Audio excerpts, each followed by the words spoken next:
Assalamu alaikum. How are you, my dear beloved student? I hope that you are healthy and hearty, safe and sound today by mercy of Allah. My dear student, I'm keeping good today. I'm so thrilled. I'm so delighted because many students are present here today. My dear student, if you attend this school regularly in time, you will gain moral or ethical education. Through learning, be able to improve your lives. My dear student, I hope that you will abide by my advice. Let's get started our lesson today. My dear student, আজ আমি তোমাদের present past continuous tense আলোচনা করব। গত পর্বে আমরা past indefinite tense আলোচনা করেছিলাম। মাই ডিয়ার স্টুডেন্ট, চলো প্রথমে আমরা বোঝার চেষ্টা করি, হ্যাঁ, past continuous tense. Okay my dear student, এখন এই পাস্ট কন্টিনিউয়াস টেন্স সংজ্ঞা কি? পাস্ট কন্টিনিউয়াস টেন্স হলো অতীতকালে কোনো কাজ চলছিল বা হচ্ছিল বা ঘটছিল বোঝারে ভার্বের past continuous tense. But student, please listen to me, pay heed to me word. এই পাস্ট কন্টিনিউয়াস টেন্সের গঠন প্রণালী হলো সাবজেক্ট, সাবজেক্টের পর ওয়াজ অথবা ওয়ার, তারপরে মূল ভার্বের সাথে আইএনজি যোগ প্লাস এক্সটেনশন। তাহলে আমরা কি শিখলাম? প্রথমে সাবজেক্ট বসবে, তারপরে মূল ভার্বের সাথে আইএনজি প্লাস, হ্যাঁ, সাবজেক্ট প্লাস ওয়াজ ওয়ার, তারপরে মূল ভার্বের সাথে ING plus extension. But student, এখন এই ওয়াজ আর ওয়ার কোথায় বসে? ওয়াজ বসে ফার্স্ট পারসন সিঙ্গুলার নাম্বারে আই ওয়াজ, এবং third person singular number for was বসে।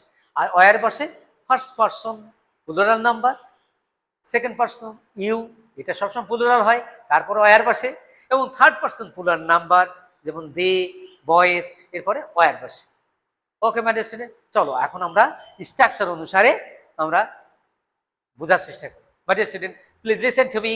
ওকে মাই ডিয়ার স্টুডেন্ট, এখানে আসো, দেখো প্রথমে সাবজেক্ট, তারপরে ওয়াজ ওয়ার, হ্যাঁ, তারপরে দেখো ভি ওয়ান অর্থাৎ মূল verb, present form plus ING plus extension. My dear student, তাহলে দেখো উদাহরণটা কেমন? Shammi was going to school. দেখো এখানে শাম্মি হলো সাবজেক্ট, তারপরে ওয়াজ বসলো, কারণ ওয়াজ হলো, হ্যাঁ, সিঙ্গুলার ভার্ব, এবং এটা থার্ড পারসন, স্বামী যেহেতু থার্ড পারসন সিঙ্গুলার, এরপরে এ কারণে এরপর ওয়াজ বসলো, কি বলো, তাই না?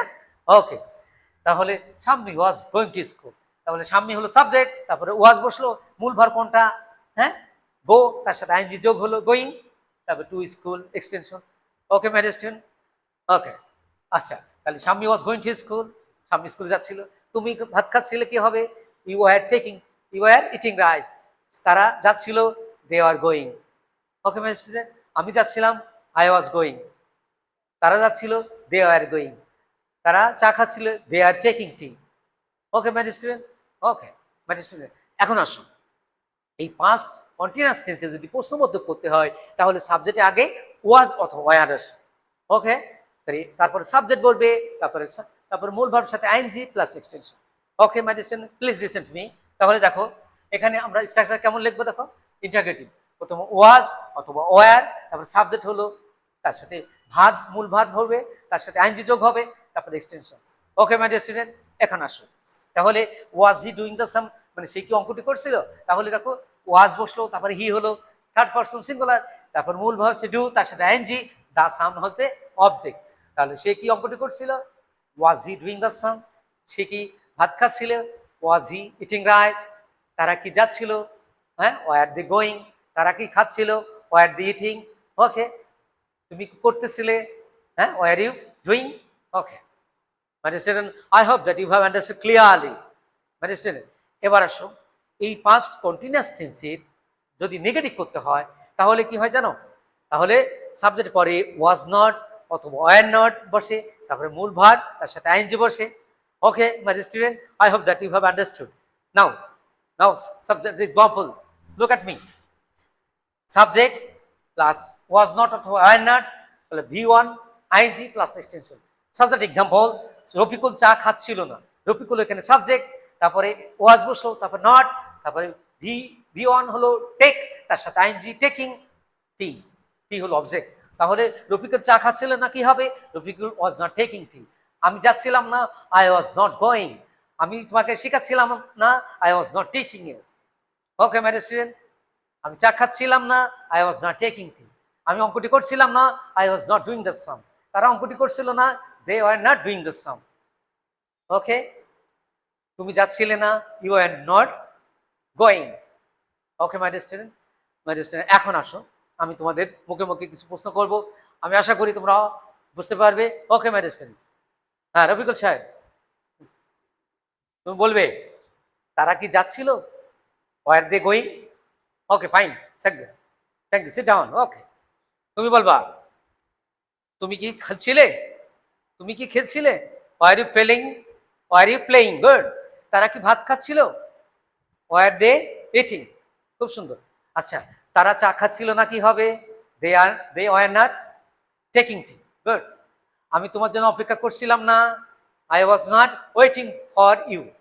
ওকে, তারা যাচ্ছিল না, they are not going. Good, খুব সুন্দর। তারা অঙ্কটি করছিল না, they are not doing the sum. তারা চিঠিটি লিখছিল না, they are not doing the they are not writing the letter. তারা চিঠিতে লিখতেছিল, they were writing the letter. তারা চা খাচ্ছিল, দে ওয়ার টেকিং টি। আমি অঙ্কটি করছিলাম, I was doing the sum. ওকে, আমি অঙ্কটি করছিলাম, was I doing the sum. তারা কি ভাত খাচ্ছিল, ওয়ার দে ইটিং রাইস? তুমি কি আসতেছিলে, were you coming? Okay, my dear student, I hope that you have understood clearly. If you practice regularly, you will gain a lot of knowledge. By acquiring a lot of knowledge, you will develop yourself.